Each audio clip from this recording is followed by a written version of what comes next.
రోజు భగవద్గీతలో 10వ అధ్యాయం అంటే విభూతి యోగంలో మొట్టమొదటి శ్లోకం యొక్క తాత్పర్యం గురించి తెలుసుకుందామండి. గురు బ్రహ్మ గురు విష్ణు గురుదేవ మహేశ్వర గురు సాక్షాత్ పరబ్రహ్మ తస్మై శ్రీ గురవే నమః. శ్రీ భగవాను వాచ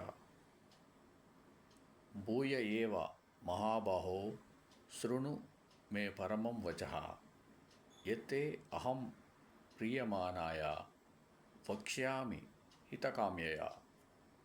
తాత్పర్యం: శ్రీ భగవానుడు చెప్పెను, అర్జున, నీవు నా వాక్యాలను విని ఆనందిస్తున్నావు కనుక నేను నీ హితాన్ని కోరి మళ్ళీ శ్రేష్టమైన తత్వ వాక్యాలను చెబుతున్నాను, ఆకర్ణించు. ఓం సమసద్గురు సాయినాథ్ మహారాజ్కి జయ. ఓం సమసద్గురు భరద్వాజ్ మహారాజ్కి జయ. ఓం నమో వాసుదేవాయ నమః.